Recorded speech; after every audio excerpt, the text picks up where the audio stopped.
score! And they finally kicked it through!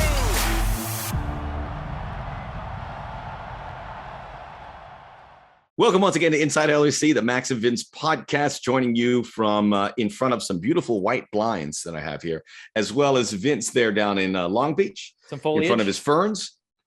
If you're watching on video, which more and more people are watching this on video than on the audio component, we have been taking tabs of that, Vince. So what does that tell you, Max? They like to look at us. Or ridicule us. You should no longer be the voice of LAFC. We're now the face. The face of LAFC. That sounds good. I think I can pull off the face of LAFC for a couple more years, and then the aging process, the deterioration will want you to naturally go back into being the voice. So yeah, sports, you always got to pass the torch at some point. Yeah. I want to be Dick Stockton, who doesn't pass the torch until he's in his 80s. And there's no. Right. Well, I mean, LA has a long history of guys that just never go away. And it's not that we don't want them to, the Vince Scullys, the Chick Hearns, the Bob Millers. I mean, that's something to it. Well, that's something to it. And you talk to the audience, they want to have that comfortable person. And that's something I strive to be, where you're like, I want to hear this person because I've been hearing him for 5, 10, 20 years. And that's obviously the Vince Scully effect. And we know comparing ourselves to Vince Scully, but I, as someone who listens to sports, enjoy hearing Gene Deckerhoff, who's been calling Florida State football and basketball for 50 years. I don't know. It's just, if he wasn't there, I'd be really bummed out. And I miss hearing Brent Musburger, and I miss hearing Ron Franklin and these Keith Jackson, these great college football voices. I miss hearing, thankfully on the soccer side, we still have, the guys like Andres Cantor and those guys that you want to keep hearing. So they fall into different camps, though, right? Like you said, Vin was the guy that you felt like you knew him. You could probably see him and be like, Vin, and he'd be like, you. But then there's the other camp, maybe like if you're going back, the Howard Cosell's always felt like he's kind of loftier. I would say I would put Martin Tyler in that. Like if you ran into Martin Tyler, you'd be like, hey, Martin. There you go. Weird. Martin Tyler, Ian Dark, John Champion. I mean, John Champion, who works for MLS. You just go some old YouTubes from 20, 30 years ago. You'll hear his voice on huge games and I'm a big rugby fan. He called a lot of rugby. So John is great. And I'm glad I've been able to carve out a friendship with him since he's arrived and continue to do that.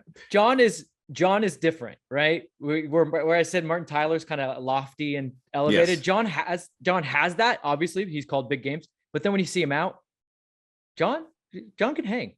Yes, I'm supposed to take him to the I'm supposed to take him to the El Segundo Brewing Company when he's back again. So that's on offer. He just holds court. He holds court. Everyone goes around him, and he can hang. We have a lot to discuss, and we have an incredible guest. So we're going to keep it short because we recorded the interview with Mo Edu, former U.S. men's national team, former Max Plus-1 here on LAFC. He's going to be with Fox for the World Cup. So we had a lot to discuss. He had some great answers about all of them. So we will get you to that. You will want to stick around, and we'll talk in detail about the Supporter Shield race, which is the topic du jour right now, because LAFC with the tiebreaker with more wins, tied on points with Philadelphia, both have 2 games to go as we head into an international break. But a quick discussion on the Houston game. Let me start it with this, Vince. Okay. There's still some changes, and there's no new players. Everyone's been incorporated into this team, including Christian Teo, who's got a couple games under his belt. Love what he did. Looked like he took that step. Denny Bouanga started every game. Gareth Bale, I thought he played a good game. Still doesn't look perfect in the way that you'd see it and I just think he hasn't really kicked into that gear. Maybe we'll see where it is, but it's still Gareth Bale. And I'm anticipating that explosion as he is one of many players off on international duty that play for LAFC. But let me frame it like this. That 11 that we saw against Houston, does that feel like a potential starting 11 for that first playoff game? Yeah. Whenever that day and whoever it is against. Absolutely. I think that's been the biggest, one of the biggest talking points. Obviously the biggest is being back in the Shield race and controlling your own destiny. But looking at that 11, you're like, ew. I mean, I think the only one where you say maybe it could be changed out, but this is first world problems, is Eddie Segura or Jesus David-Murillo next to Giorgio Chiellini. But that 11, and then I was actually talking to someone, and maybe Hollingshead Escobar, because of how they've gone back and forth. But right, and Steve, I do think that Steve tends to like having one conservative fullback and one that kind of bombs forward. And the way Cheeky plays, he's going to be the one bombing forward. But I want to give a little bit of credit to Ryan Hollingshead, who this is why you get a player like that, a veteran player, because he was not having a good game. I mean, he wayward passes, getting caught up field a couple times, but then in the moment when honestly, other than maybe Chicho, who else would you want shrugging off a defender or two and then finishing from there? I mean, he looked like prime Ronaldo at that moment. I mean, for a fullback to finish the way he did in the roof of net. But again, it goes back to him being a veteran. I think a younger player sulks a little bit, gets down on himself, maybe wants to be inside himself. Hollingshead, he's like, I've been here. I know what my level is. Gets that ball, cuts the guy up, top of the net. So good for Hollingshead. But looking at that, and then beyond that, I think the substitution patterns were very much gearing up for the playoffs. The way he replaced the wingers with two, he brought out Vela. He brought out the subs completely squeezed that game out of Houston. Yep. They were like, tap out. Right. That was really, I was really impressed with how that rolled out. Yeah, because the first half was rough. I think everyone said that. Elias Sanchez said that. Steve said that. But the second half really was just in full control. And it wasn't just scoring the goal to make it 3-1. It was the way they worked with the ball, the way they worked without it. And as you said, lively off the bench. I mean, Mahalo looked like he was shot out of a cannon and just hard running from the get-go. Gareth even, moments where he maybe didn't tick it up to fifth gear, but he got out wide a couple times and took guys on, and we hadn't seen that in a couple of recent appearances from him. So I just think that everything is being with an eye towards the playoffs. And Mo will talk about this, how important these next two games are in the momentum and getting ready for the playoffs. I think as you put a fine point on it, Steve has playoffs in mind and he's setting up his lineups and making his changes. He's really getting in that mode with these last couple of games of the season. By the way, I saw Gareth Bale leaving the field club area, and he's just a delightful guy. Eddie Segura is doing the interviews in the media room, and he's making faces at Eddie, which, immediately you don't think that he would spend as much time with Eddie than some of the guys in the attacking end or some of the guys. I mean, two different people, but he's sharing that moment and they're smiling and giggling, takes a photo, signs an autograph. Looked very comfortable there. Looked like he'd been there for years. So I know that's a different situation, but he's happy, and it's Gareth Bale. So it's such a wonderful. Right now he's a luxury player, which is even more incredible because he's coming off the bench. But he'll find a way to get in there, and it's really exciting to see him. I think that's important. I'm glad you pointed that out, and we can speak from our kind of privileged areas where we get to hang out with the team, whether it be at training or not. And a lot of people wonder, this guy's just showing up and all he cares about is getting ready for the World Cup. But you know me, I tend to try, when we're at training, we try to stay in a little area, a little corner. Try not to get too. Don't want to get anyone's way. Yeah, they're there to do their work. And the other unless day, it's Giorgio Chiellini who comes up to us. Yes. To salute. Well, that's what I was just about to say. I was there and I was just talking with Paul, and then Gareth comes out and I'm figuring he's going to say goodbye to Paul. So I'm just kind of not trying not to make eye contact, at that point, he's an alpha. I don't want to make eye contact and get in his vision, but he looks at me, taps me on the shoulder, goes, "Hey," puts his hand out and goes, "See you later." And I was like, now I feel like the jerk, because he's Mr. Personable. Like you said, he's really blended in. He's a good dude. He's a good dude. He wants to be here. And I saw Gareth Bale jerseys flying off the rack even more. Spoke to two people who said, "I got it today." And they said they were hard to come by. I'm like, keep them printing. We may have to get another printer down there at the HQ. I want to mention two things you can talk about, and I think we can put a bow on this because we'll revisit it, because they don't play until October 2nd in Portland, which is going to be huge. Important game for Portland, important game for Nashville. We mentioned the center back pairing. Jesus Murillo certainly could come in there, and I would imagine it depends on the opponent because he is a physical presence that you cannot ignore. But Chiellini and Eddie Segura so often starting sequences with their passing from very deep areas, diagonally, terrestrial ball. That's something. And it wasn't perfect. There was some erroneous balls, but it's just something you never thought I would really see in MLS. Two really good passing center backs that are not reluctant to hit those balls out. And remember, this is still that partnership is very new. But I had to stop and think about that. So get your thoughts on that, and also about the importance of Denny Bouanga. Not the best player. Maybe you could argue he is the best player. It looked pretty good.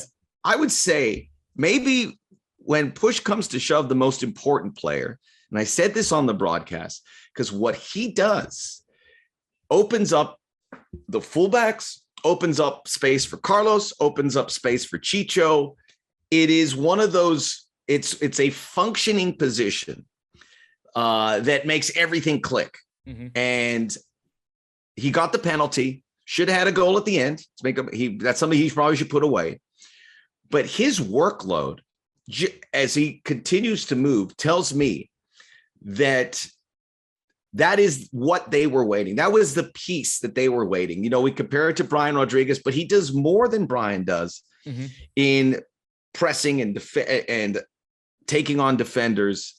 It was a really magnificent performance. And I just think when we start getting into this business end, Denny Bouanga is going to be massive, MVP type massive, even though he may not get that because of other players, but because of his contribution.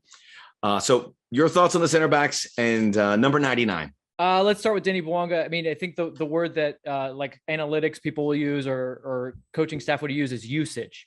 And he's a high usage player. And that's, I think, what you're pointing to when you're saying open up spaces for the Carlos Velas and the Chichos. Because you and I have always said, look, it's great that Carlos Velas on the ball so often. He does so many things and he can pick it up from anywhere on the pitch. But at the end of the day, we want Carlos Vela either making the last pass or being on the end of the last pass. And when LAFC struggles is when Carlos has to not only pick up the ball at midfield, but then he's got to progress the ball forward. Then he's got to play off a guy. Then he's got to receive the pass and then he's got to finish it, right? But you have Denny Bouanga, and I think we saw in this game is where we saw his final product starting to come together. He doesn't just pick up the ball and carry it and then run to the end line. He finds ways to cut inside like he did for the penalty. He finds ways to beat guys so that Chicho Arango is getting on the end of a one-touch finish or in the box, so that Carlos Vela is getting in on the ball at the 18 and closer. It just pushes the defense that much farther and deeper. And then as he's occupying 1-2 defenders, or even more at times as he's beating guys, the Carlos Velas and the Chichos know, hey, I'll get in the blind spot of the guy and I'll ghost over here. There was one, and they'll get there. Like I said, we're getting closer to seeing the final product. There was one where Chicho made the near post run and Denny looked up and he saw Carlos and he sent it far post.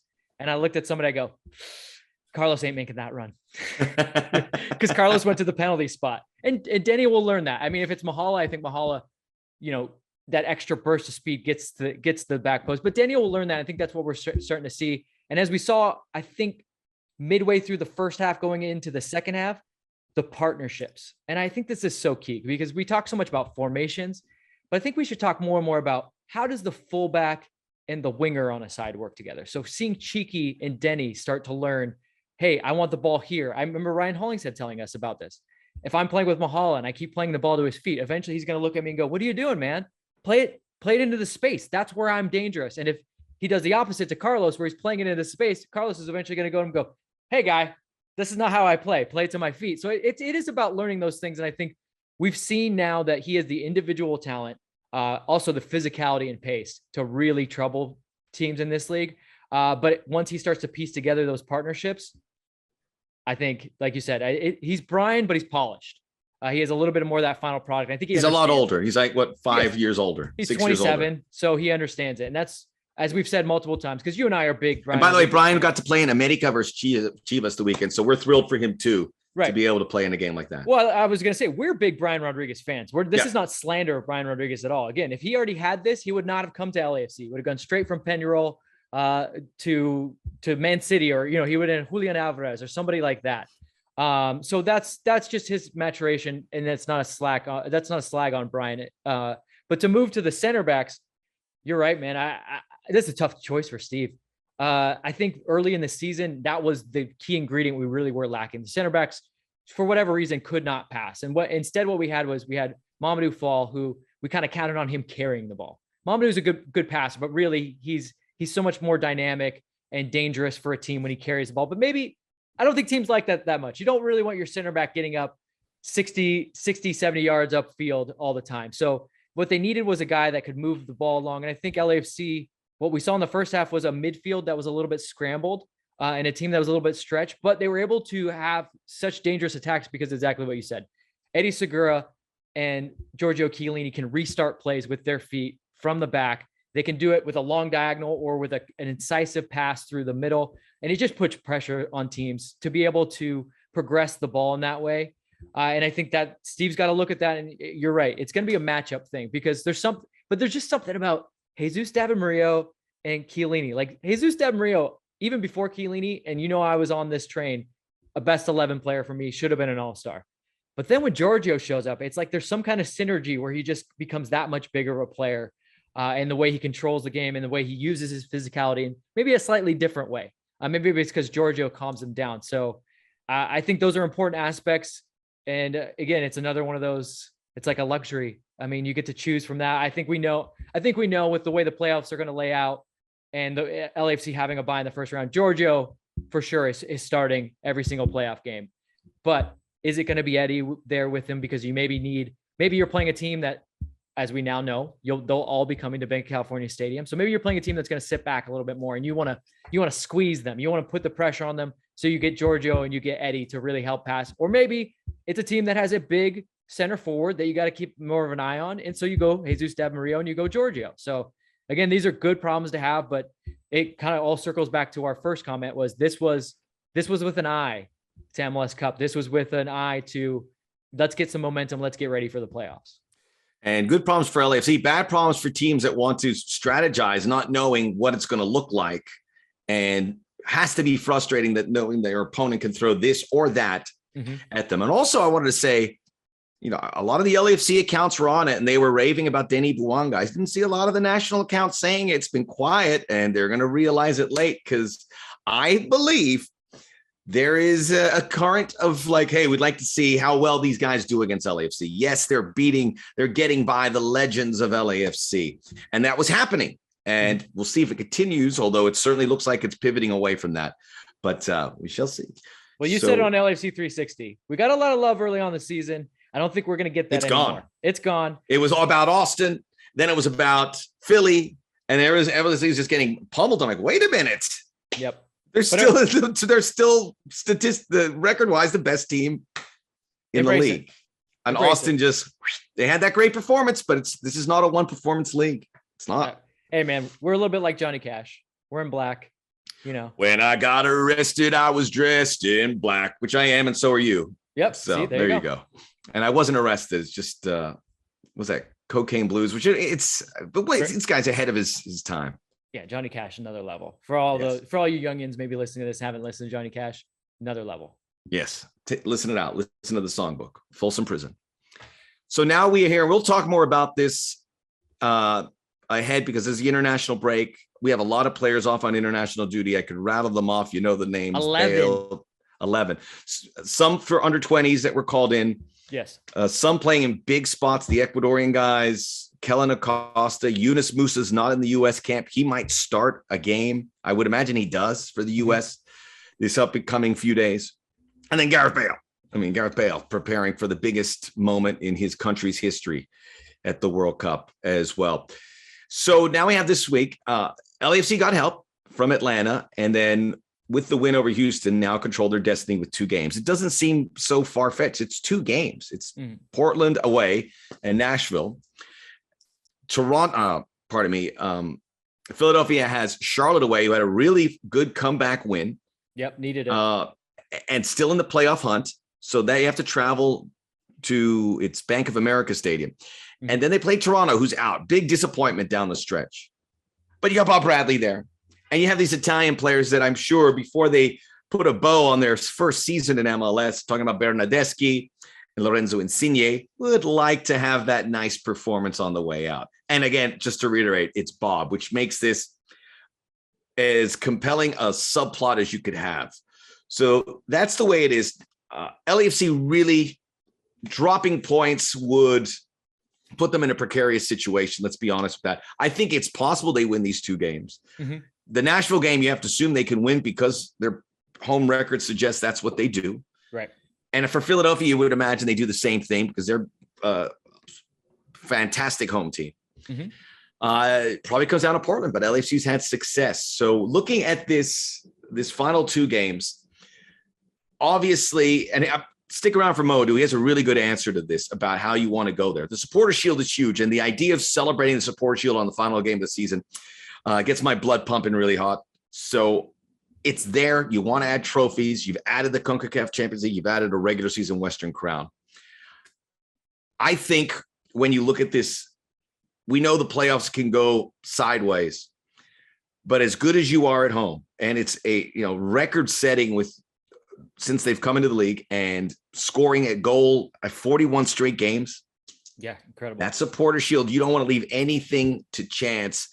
You go get it, and you're trending in the right direction where you should be able to get those 2 wins, and that will do it. Yeah, if it's within your grasp, why wouldn't you do it? I know there's been some debate on, do we want the Supporter Shield? The Supporter Shield winner doesn't normally win MLS Cup. But to your point, Max, you don't know what's going to happen come playoffs. So you got to go for trophies. You want something at the end of the year that's tangible that you can hold in your hands and say, this is what we did. Like the first time we won it, which still has legs. Right. And now we're back in the driver's seat, but I still feel, even though we're in the driver's seat and we control our own destiny, it still feels like we're chasing a little bit, right? Because like you said, you got to win those 2 games. You just can't count on Philly to drop any more points. And I want to see an LAFC team maybe redlining it a little bit, especially as we get close to the playoffs, because once you get in the playoffs, it's one and done. Man, when you got to pick it up and you got to redline and put it into 5th gear, you better find a way to do it within those 90 minutes because there's no turning back after that. You can't count on a second leg in any of these games. So this stretch is important, I think, for so many levels. But first and foremost, you look at it and go, guys, a trophy is within our grasp and within our destiny. We don't have to count on anyone else. We can just get these 2 wins. We take a trophy home. And I'll add something else on top that Connor brought up in the LFC 360 show on Monday. Nashville, Philadelphia, the way they're positioned in the table right now, they would play each other. LAFC with its bye would play the winner of Nashville, Portland. Nashville, Portland would play the winner of Nashville, Portland. So the next 2 teams you're playing, you very well could be your first match in the playoffs. So, I mean, what more motivation do you need? I mean, how much more can we heap on them? But the momentum, the trophy on the end of the line, the fact that these might be the teams you play in the playoffs, these matches are going to be important. But this international break it's a funky time. It's not ideal, Vince, for LAFC. Everyone's healthy.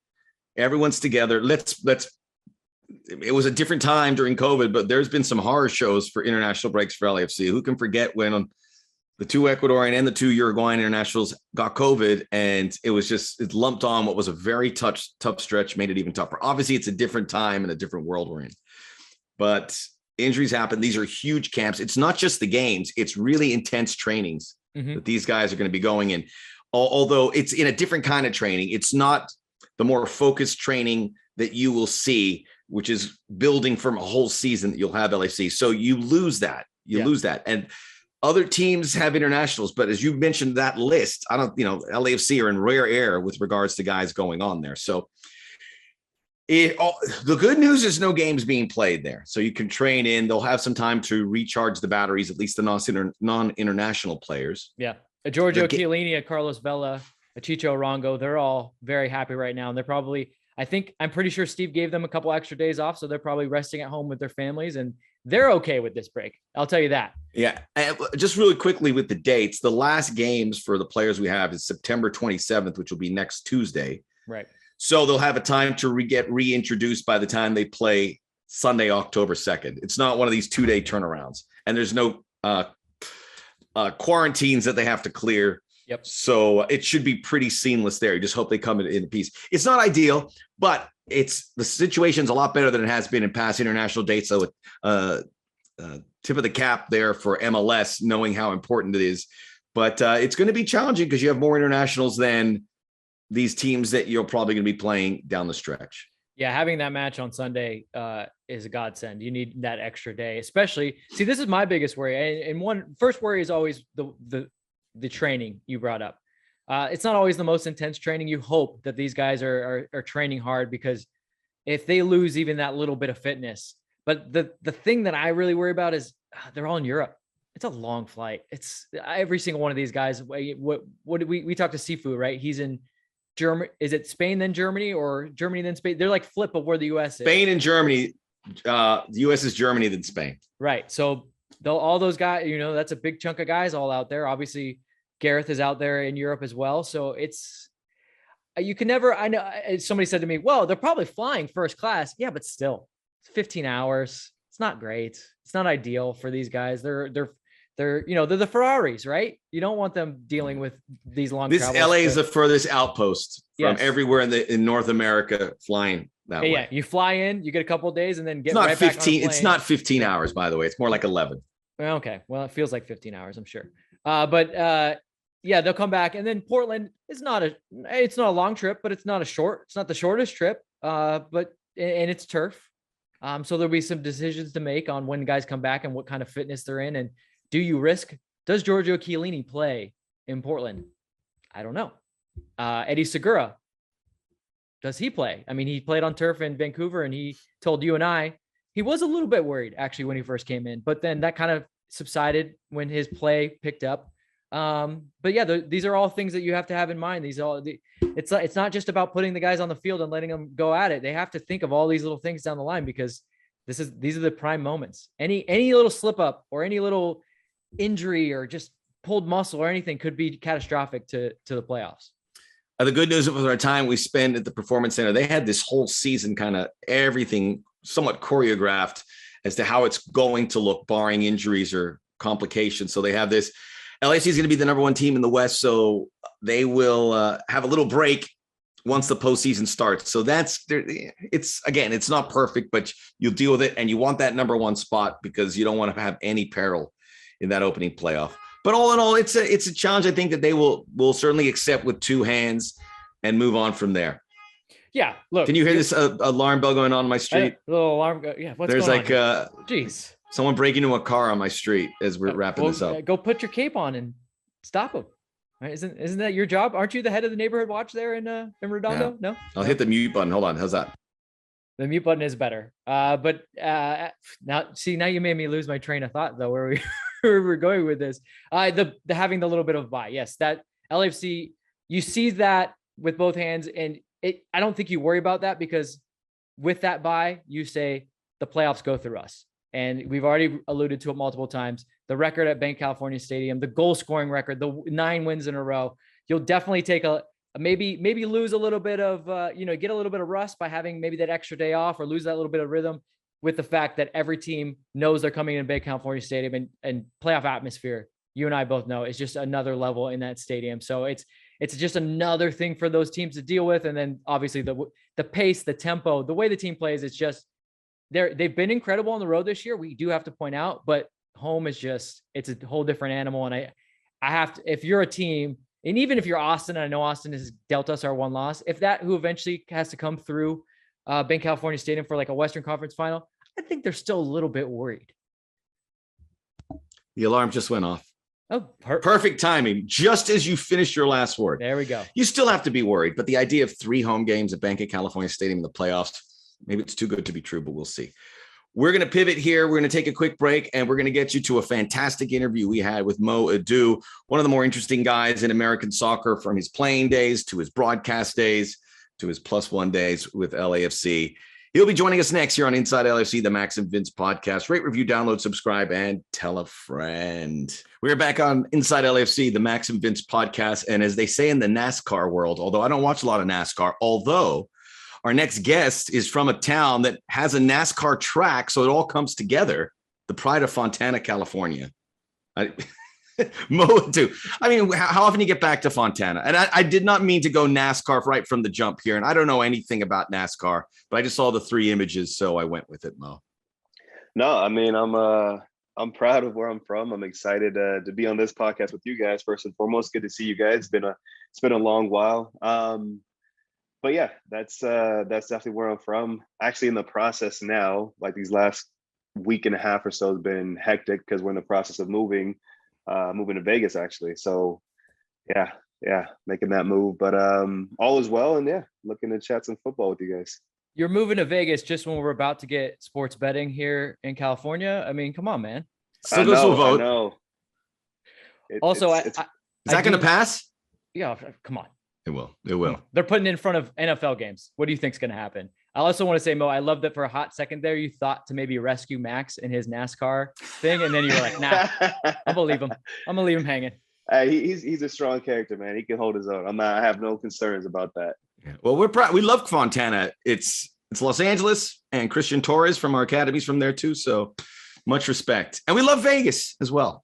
And we obviously love football, and we want to talk about it. And we're gonna go down memory lane a little bit later here, as I'm gonna start getting a little emotional as we have our last broadcast on the final weekend, decision day, LAFC Nashville, and I'm not 100% sure. I'm gonna make sure that it doesn't get moved around. I don't know. It shouldn't. But it's been an incredible 5 years, and Mo's been along for the ride. It's been great to work with him as well. But we're going to start with the more pressing information, Mo, and it is the Supporter Shield race, because LAFC, as we found out this past weekend, was able to clinch the regular season Western Conference, a spot in the CONCACAF Champions League. Philadelphia also was able to clinch a spot, and now we have this really compelling race between, as close as you could get, to MLS super clubs. And that's exciting. And everyone would love to see this in the final. The odds say we won't get it. So let's really squeeze the lemon here with the Supporter Shield. They're very different teams. Philadelphia, a game you called this weekend, only got a point, which helped LAFC. But they have been pretty irresistible over the last few months. As we look into these final two games, and LAFC controls their own destiny, how do you see these two teams compare, and how do you see them prepare for perhaps a matchup down the road? It's interesting. I like how you kind of phrase that they're both super clubs, because I think based on results and performances, that you would say that they are super clubs in their own rights. But two clubs who have taken two different approaches, right? LAFC have been able to attract, look at the list of players. The roster build itself is incredible.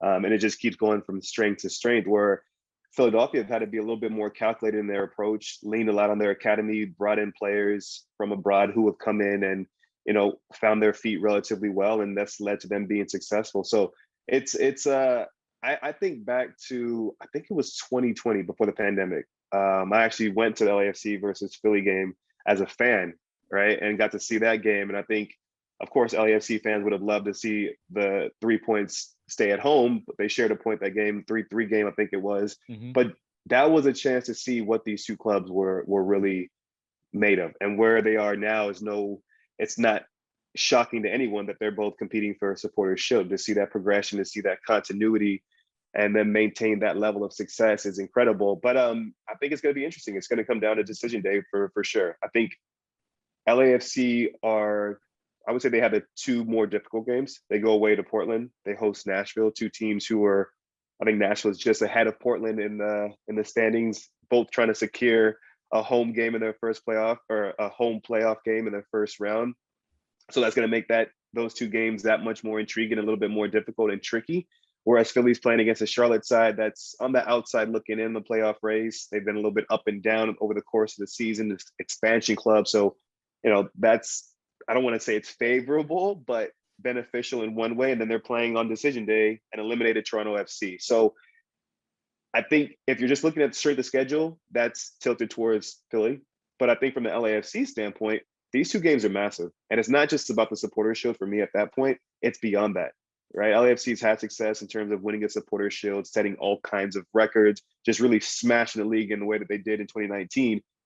What they want now, what this club wants, what the fans want, is an MLS Cup. And I think getting there by winning these next two games, that would be a more of an indication of where this team is going into the playoffs than necessarily the Supporters Shield. Obviously, winning those two games, you secure Supporters Shield, that's great, but it's about momentum for me. It's about peaking at the right moment, getting some continuity, getting some consistency, getting into a good rhythm and tempo and tone set amongst the players going into the playoffs, because that's when it really, really matters for everyone. Mo, what's your take on the Supporter Shield? Because it's evolved since it was first created. And I think this year might put it even up a level, because as Max says, it's kind of super clubs, like you said, built differently, but they're definitely pushing the bounds of how good a team can be in each conference. And if it comes down to the wire, maybe that adds a little bit extra shine to that trophy. But what's your take as a former player, and then now watching this league and calling games and seeing how it's kind of evolved? Yeah, it's an interesting one, because if you grow up and you, as a fan of this sport, naturally you're super in tune with what's happening on the global landscape and in every country around the world. Supporters Shield is what would deem you as a champion of your respective leagues. So I can't shy away from that. I think it's incredibly impressive to be able to put together a season where you can, well, first of all, LAFC, what they've done this year in terms of being at the top of the pack for, I don't even know how many months and weeks it's been. I think that's incredibly difficult, first and foremost. I don't think people realize the level of consistency it takes to consistently get results and wins and maintain that level. So I don't think you can take anything away from that. But because we are in an American culture, we're so groomed to favor and put more emphasis on the playoff system and MLS Cup. So this is a long-winded way of saying I think one leads to the other, right? We haven't seen many times where a Supporters Shield winner actually goes on to win MLS Cup. I think it's 7 times. The last time I had this stat, actually, I think it was like the last time in the past 10 years, the only time it happened was TFC in 2017 when they won the treble, right? And so that highlights the level of difficulty that it takes to win both things.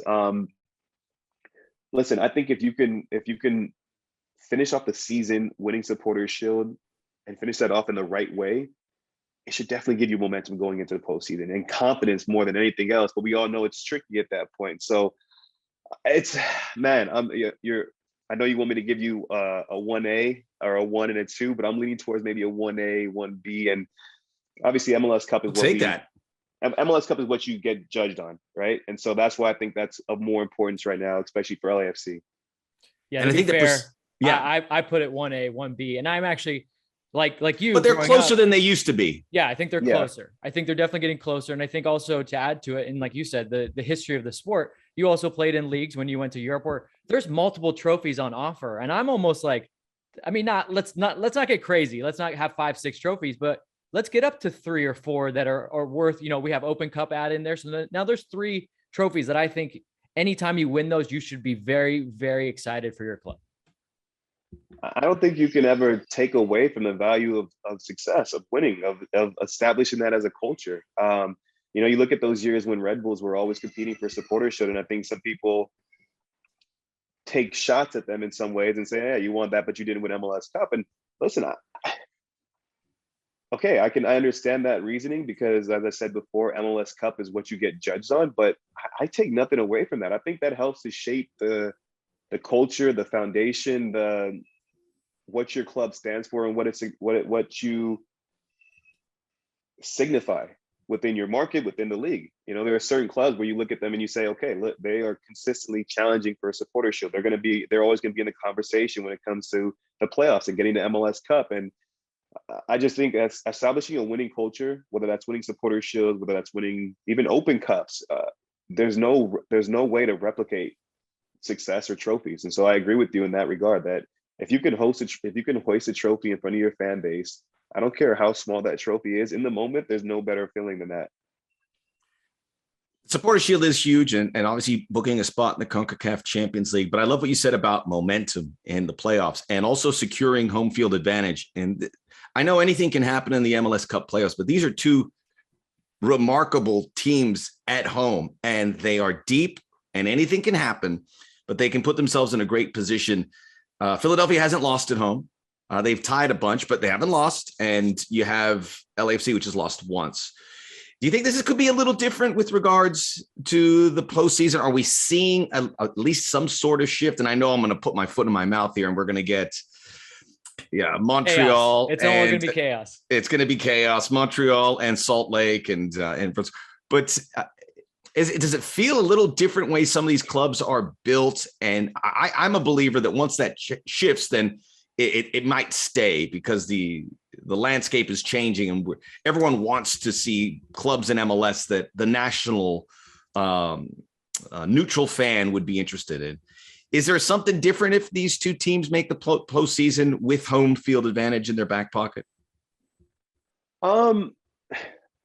I think that's what we're trending towards right now, right? That they're both in prime position to do that. And so I'm just excited of the prospect, and it's so far-fetched, and which is crazy to say because these teams are two incredibly elite teams and have shown that over the course of the season. If there was ever a time where you would want it to where you would want the rankings to kind of play out in terms of dictating what the final looked like, I think this is the year that I would want that, because from an excitement level, from especially if you look at Philly, their recent form and the way that they've been scoring goals, you compare that to the way LAFC was just washing teams in the first half, well, 3/4 of the season. They're two of the most attractive teams in the league, and I think other fan bases are going to hear this and say, shut up. Like, this is the beauty of soccer, that it's not played on paper, that it's not played in the first half of the season, that our league here has the benefit of experiencing both things in terms of teams who might do well in the Supporters Shield chase, but then they might choke up in the playoffs. So I think this is the beauty of sports, right? I would love to see an LAFC Philadelphia final, because that would be either the two best teams over the course of 30 some odd games. But we know that's not how it always shapes up. We definitely know that that's not how it always shapes up. But I think that's what the challenge is for both clubs. I think both clubs have that in the back of their mind, that they've experienced success at the Supporters Shield level, but the expectations that they've set for themselves, the expectations they've set for their fan base, is that they need to win MLS. And I think the other part to that too is they have enough players. They have especially Philly, they have a core group of players who experience that Supporters Shield success. You have a guy like Carlos Vela, who's leading your team in LAFC, who experienced that success on a personal and team level, to where there's that drive, there's that motivation to say, like, all right, I know what that feels like to win that. That's great, but I want that next tier. I want to be deemed as I want to be a legend in this league. Right? You're a legend in your city. You've done that, but now you get that MLS Cup trophy attached to your name and to your club. You've put yourself in a position. I'm saying that as if he's not going to go down as a legend, but for other players on that team, you put yourself now in that legendary status level. I think I agree with you. I mean, he's always going to be a legend here in Los Angeles. I was actually talking with someone in the press box at the last game, just about numbers, because we were talking a little bit about how Bale wears 11, Sifu used to wear it. They kind of changed. And we were just talking about, man, what is it going to be like for that next guy, that that next high profile name that comes in and goes, I want 10 after Carlos. I mean, I wouldn't want to be that guy. It's retired. Yeah, no, we can't do that. We can't go crazy, that. right? You can't retire 10. Yeah, we can't retire. If they don't retire number 10 in Argentine national team, you don't retire the 10. Right. Of course, this is an LAFC podcast, but we'd be remiss if we didn't talk a little bit of World Cup and a World Cup year, and just obviously with where we're at in the season, we're in an international break. And Mo, if I remember my history correct, and when going into the 2010 World Cup, you actually didn't feature all that much in qualifying, but clearly made it onto the roster by your form leading into that moment. And I think a lot of players, more so in this season than any other, because obviously for European players, it falls in the middle of the season, are really looking to this last window that we're in to be like, I got to cement my place. So from a guy that has lived with it, has done it in this window, what are these players, whether it's like a Jose Cifuentes for LAFC, or even a Weston McKennie for the U.S. national team. I mean, those guys probably are for sure cemented on the plane, but they're vying for maybe, starting in that first game. What are they looking? What's happening here in this break? Yeah, it's an interesting one. I look back at my situation, and injuries played a big role in my situation. So if you're injured and you miss a large spell of the important games, which are the qualifying process leading up to it, then when you get back to being fit, every game is of utter importance, right? Like you gotta kill it. You gotta make sure that you're in form, and it's a hard balance, because you know that you gotta, first of all, stay healthy, because you've just come back from an injury, so there's that part. But then that you have to find that balance of focusing in on each and every game and making sure that you're winning. You're focused on winning the game more than anything else, because in winning the game, you're going to play well, right? And then by you playing well, that opens the door to going into camp. So for my situation then, it was like, all right, I got back healthy, and okay, I need to focus on just getting back to being my best. And I was confident, the games that I missed was because of injury, most of them. And so in the back of my mind, I was always thinking, if I get healthy, I'll be in that camp going into World Cup. Actually, there was a camp prior to the last camp. I think it was a friendly game against Holland. I can't remember exactly. But anyway, there was a game prior to that final camp. And I was like, all right, I need to make sure that I'm healthy and fit before that camp, get called in there, show well. And then again, now your target is set on that final camp. For these guys, it's a little bit tricky, because the last camp before the World Cup is 6 weeks before the World Cup, right? And so there's a period of you got to come into camp, you got to show well, but then you got to go back to club and also maintain form and stay healthy and pray that, I don't know, no one has, I don't know, that you don't get leapfrog in some other way because some things are out of your control based, like you can't control how other players are playing at their clubs or how they've made an impression on the manager. So it's a little bit unique in that situation, but you have to go into this camp as approaching it as this is my last chance to be in front of the coaches, to be there day to day with them for X amount of days, to be amongst the group, right? Because I think a lot of Greg Berhalter's decisions, when it comes down to those last few decisions, are going to be made based on, and I don't want to speak out of turn, but my assumption would be what guys fit into the group, right? You're going to pick guys who are in form. Of course, you have your core group of players. You're going to have guys who are performing at a accelerated level that just forces their hand into the group. And then maybe those last few slots are, okay, what guys tick those boxes, but now they fit into the group. Maybe we've seen them before. So when you look at the roster now, I think the reintroduction of guys like a Josh Sargent, this is a massive window for him, or a camp for him, because he's been out of the picture for so long. He's back scoring goals, albeit it's in the championship. He's back scoring goals consistently. Ricardo Pepi, similar situation. He's got on loan now in Holland. And this is a guy who early on made an impression with the national team, has fallen out of favor. Now he's getting his chance to be reintroduced to the group. So these are, for the number 9 is going to be the most talked about position, of course. And so for those two players, I think this is a massive camp. I'm excited to see Gio back in cap because he's in a different category than them, but I'm excited just to see him back in cap because he's missed so many games with injuries and throughout qualifying. So to see him back with the group, to see where Greg decides to use him, is that out wide? Is that maybe centrally now with Musa being out of this camp as well? That'll be intriguing. There's so many different little tinkering things that I have my eye on with this group of players. But just speak to your question specifically.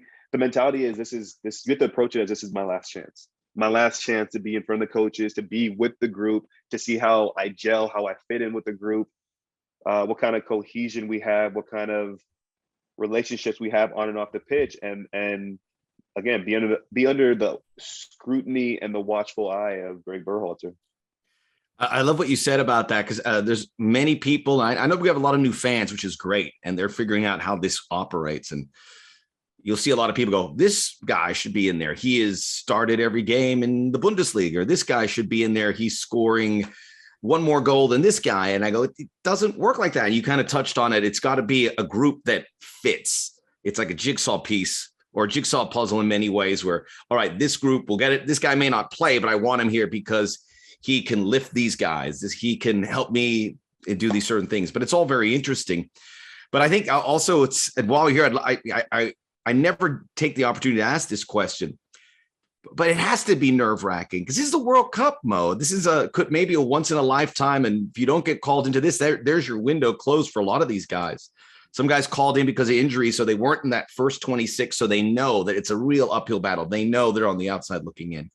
What is that dynamic like in camp? Those conversations, because I can't imagine. It's like, this is your dream. And every morning you wake up and train, you got to train hard, or you got to perform in that game to see if somehow you can get that roster. You talked about making a good impression. Those conversations that you have, is there a strategy that when you go into this final camp? I think you described it perfectly. I mean, for me, it was it was only once, right? And going to my first World Cup, or going to the World Cup I went to 2010, when I finished that World Cup, in the back of my mind, I was like, all right, this is going to set me up to be better prepared for 2014. I was confident in that I was going to continue progressing like this. And then again, injuries kind of smacked me in the face and I couldn't make the recovery that I needed to make that 2014 roster, right? So to your point, this potentially could be the one opportunity for some of these guys. And specifically, you look at some of the guys who have been called in as replacements for the injured players, the likes of Mark McKenzie, Palmer Brown. The surprising one for me was Johnny Cardoso, right? Me too. So you look at these guys and you go like, this definitely is your chance. You maybe were on the outside looking in and things have worked out favorably in your situation. You have to take full advantage of this moment. To your point about what the dynamic is like, yeah, it's listen, this is what you've dreamt of your whole life. This is what qualifying was about. This is what for the guys who missed out on qualifying through injury or weren't selected, in the back of your mind, you're like, all right, well, I still need to get back to this camp. I need to make sure that I'm fit for this camp, because that's my chance to either book my ticket or confirm my ticket to the World Cup. So I don't know, you go in with a similar mentality. Of course, there's like some nerves.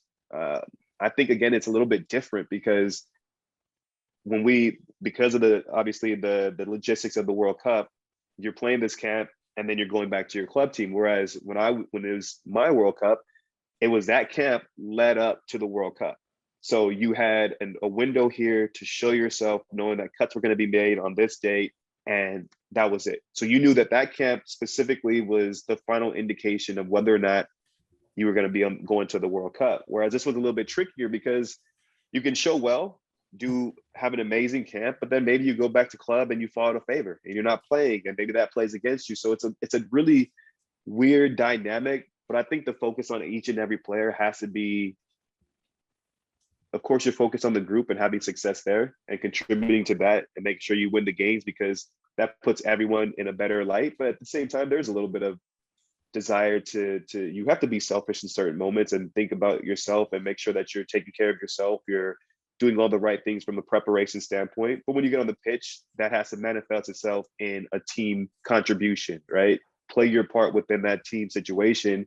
And ultimately, that's all you can ask, right? If you walk up the pitch knowing you've left it all out there, you've been selfless, you've done everything that's been asked of you, you can walk away from that situation. Obviously, there'll be disappointment if you don't get the call, but satisfied. You know that you've done everything that you can control. I think the one word that we continue to hear about this World Cup is that word unique, because it is so unique in the middle of a season, the way it is. But for MLS, it'll come at the end of the season. And I know that this U.S. national team has relied more and more on players that are in Europe. It's also a very young group. But in your mind, is it maybe a benefit? And I would say not just for the U.S. team. I know when people think MLS, they think, oh, U.S. players, but MLS has lately been sending players, from Ecuador to all kinds of other places. So is MLS going to be of value to some of these national teams because the players' form will be peaking at the right time? Or what's your opinion on that? I think it's individual based, right? I think it's up to the player to just make sure that they're doing what they need to do to look after themselves, right? Because when in every other World Cup, it's European seasons that are finishing coinciding with leading up to a World Cup, right? And so I think it's just the player. The player has to make sure that they're doing all the things that they need to do, looking after their bodies. They have a nutrition plan there. They're working with the physios. They're doing the things, the prehab, the things post game, the recovery methods. There's so much that's now invested into, from the club standpoint to players taking the initiative individually. There's so much out there for the players to utilize to make sure that they're at their peak performance. So yes, from an MLS standpoint, the players would have played more games. And so with that, you could say that they will be sharper, maybe in better form, maybe a little bit more consistent. Some might say, well, yeah, they might be a little bit more tired because they played more games. From the European standpoint, you could say, oh, well, they haven't played as many games. And so I don't know. I try to weed that part out of it, to be honest with you, and just say, look, you need to be hungry. You need to look after yourself. You need to recognize the opportunity. I don't care if I played 60 games leading up to the World Cup. I'm going to make sure somehow, some way that I'm fit enough, because, Max said earlier, this is a once in a lifetime opportunity. So I'm going to make sure I'm not wasting that opportunity by having excuses. I don't want to have any excuse from my standpoint whatsoever. I want to make sure that I've done everything possible from the minutes that I'm given. I'm going to make the most of them. I'm going to show well. I'm going to stay sharp. I'm training my ass off. Like, all that is, I'm ticking every box, because this is the World Cup. You get to represent your country. You get to, walk out and wear your country on your chest. And this is something you can't take lightly or take for granted. And now you get to do it as a broadcaster, heading off to Qatar with Fox. Very exciting. Going to be doing a match day show with Kate Abdo and Chad Ochocinco. What can the American audience expect from what we'll see on Fox? And I mean, it's so exciting. But if the U.S. does well, it just takes another level. So even just what can we expect, and how's that U.S. coverage? How do you expect that U.S. coverage going to be? Yeah, I'm excited. I'm really excited to be on the ground, first and foremost, and be over in Qatar to be able to experience. That's the thing about World Cups. It's tricky because when you're playing in a World Cup, you don't always get the full luxury of getting the full experience, because so for example, 2010, that was my first and only World Cup, but in my head I thought it was my first of more to come. And so I was like, you know what, I want to be dialed in. My mom and my brother were over there, and I barely saw them. I was just like, Sorry. yeah, seriously, every game has that much importance to me that I need to just have tunnel vision and be with the group, do what we do as a group, and go from game to game. So to be there now on the media side, it's going to be a lot of work, of course, but I think I'll have more moments to appreciate my surroundings and enjoy everything. It's going to be an incredible crew. You rattled off the names there, Kate and Chad. Like, these are two incredible people first and foremost. Very, very, very, very skilled in their craft. So I'm excited to be a part of that. It's going to be a fun show first and foremost. You will be entertained, but I think the crew that we had, there's a good balance amongst us. Bringing different perspectives, it'll be a nice way to round off the day's event. So I was fortunate to be a part of the coverage for the 2019 Women's World Cup. We were on site, we were based in LA. So doing that show gave me a little bit of experience in terms of the cadence of the flow of the show and what to expect. But to now be on site, I can't wait for you guys to see what the stage looks like. It's stupid. It's a joke. It's incredible what they've done over there. So there will be opportunities for some really fun, engaging, exciting elements to be incorporated into the show. But obviously, first and foremost, the focus will be on the sport, on football, the games. But there will be some elements that I think will be pretty cool. And again, I'm going to use the word that we've been using all day: unique to this tournament and to the host country. We're super excited for you. I mean, we're spoiled. We get more Mo. I mean, we get to see a lot of you. And I think that, like you said, a unique show. And like Max said, especially if the US trends well and does well, it'll just make the show that much better. But I'm sure between the three of you, those three personalities, you guys will find a lot of fun being there on site. But I want to transition us a little bit and speak a little bit for myself, but speak for you guys a little bit. As MLS is moving to Apple, the local broadcasts are going away. And it's been, I'm not part of the broadcast per se. I do try to pass some notes to Max from time to time to help him out. But seeing the tributes and a lot of people saying nice things about their local broadcasters and finally really understanding what they've had this whole time has been really touching for me. But I want to ask you, like I said, we've been spoiled. We got to have you obviously working with Atlanta, but we got to have you out here as a +1, which was very unique to LAFC. And I'm sure something that was very interesting for you to do. What was that like in your time? I'm sure Max probably doesn't want me to say this, but I'm sure he called a few of your games, more than a few. And then now all of a sudden you're standing. I had a very famous TFC game where he had a goal that made the rounds that was getting a little viral from back in his day there. Well, there you go. I mean, when Benny was here, Benny Goldhaber had to be like, "Oh, Max, you called my Gold Cup winning goal." But for you, then to turn around and then be in the booth in Bank California Stadium next to Max Bretos, what was the +1 experience like for you? What can you share anything about our voice of LAFC that we maybe don't know about in the course of working with him? Well, first of all, man, yeah, it's bittersweet, right? This has been an incredible ride, and very fortunate to have had the opportunity to be a part of what you guys have created there. The talent that's on camera is elite, but the people behind the scenes as well set everyone up to be successful, and I think that has to be said first and foremost. So, big thank you to everyone that's a part of the production that makes us idiots look decent on camera. Those are the people who deserve so much credit because they don't necessarily get the credit that they deserve. But working with Max is incredible, man. Max, you see his energy. It's a consistent level of energy. There's some moments when I come in and, maybe I've had a bad start to my day, or, the kids are going crazy or whatever it is. You had that episode with the Bang energy drink where you're drinking like a couple sips and by the end you're like, I'm ready. Exactly. I got to get me one of those Bangs. It was like bubblegum flavor. It looked I was like, give me a sip of that. It was COVID, so we couldn't share it, right? So, but no, it's there's so many like little moments like that, right? That you look back on, and some of it happens on camera, some of it happens behind the scenes. And again, I'm a big proponent of it's the environment for me, right? The people that you get to work with, the stuff that happens on camera is great. The games, calling the games, that part is all great. But I love working with good people, and I'm fortunate in that this man that we're looking at here on screen, Max, is he's one of the good guys, right? He's a guy who's passionate about the game, and that passion comes through on air consistently. He's genuine in the way that he approaches portraying that passion and conveying it. I think he does a good job of interacting with his plus one, whether it's me, whether it's somebody else. And I think he's always been someone, whether it's from working with him or being a fan from afar, watching other games that he's been a part of, who truly, truly celebrates and enjoys the big moments, but also just enjoys the games, right? And you talked about some of his famous goal calls, like the one Benny's goal call.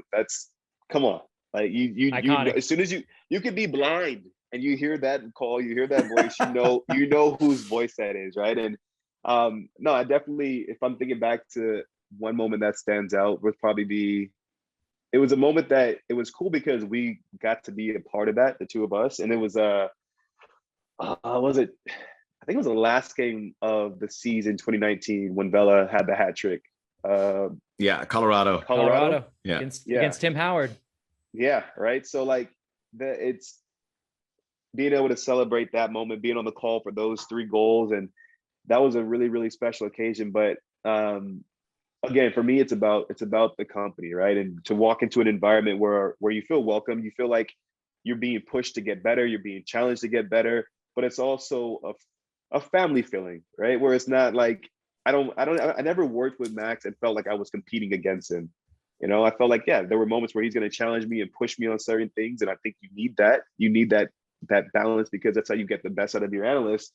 But I always left, whether it's stadium or studio, I always left in a good mood. I felt good about the work we did. I left in a positive mood because I enjoyed the environment. Good result, bad result, I think we always had fun on camera and enjoyed these opportunities. Can you clip that off, Vince? Yeah, I'll get that. Just I did not expect it, but wow. Mo, though, I'm sure you had to give him. It's a hefty check. You got to get Mo. Well, the reason he says that is because he's the same way, and he is a good teammate. And I always say, when you work, and maybe it's a tip for people to get in here, don't be a pain in the butt.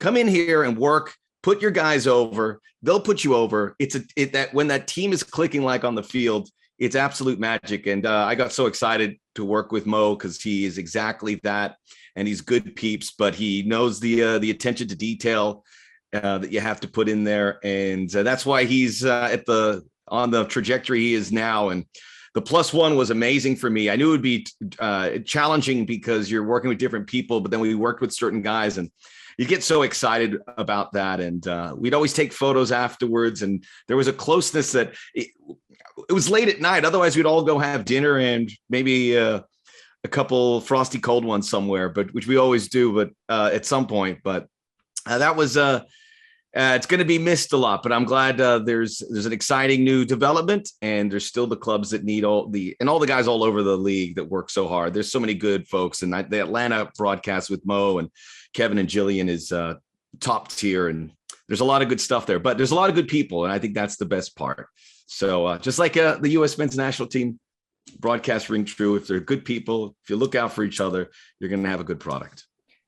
That's a good point that you point out, though, about the difficulty that also goes into the uniqueness of the +1, right? Because I think when you work with someone consistently, you mentioned like the broadcast with me, Kevin, and Jill.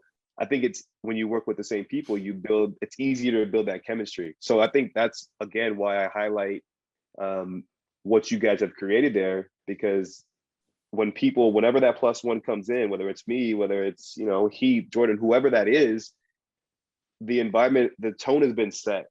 So when you walk through that door, you know what you're walking into, and it's a welcoming environment. It's an environment where you can feel comfortable, where you can feel like you can be yourself from the get-go, which is, as I said, when you work with the same people, it's easier for that to be established and built. But when it's a rotating cast, it's a little bit more challenging. You nailed it. Be yourself. The best advice anyone can give you in this medium. And sometimes it's hard just to be the same person you're having a conversation on the air. You've mastered it. It took me a few years, but I think I got that. Vince nailed it from the beginning. He's the same guy. So it's difficult, but if you can get that, you're there. Mo, you are the goods, my friend. And this was awesome on many levels. Got a little smarter and now get a little emotional too. So I probably should part ways before I start crying. As you get older, you start, I get more emotional, and then I start drinking less. You start to get emotional. So I don't want you guys to see that part, but I appreciate you, my friend.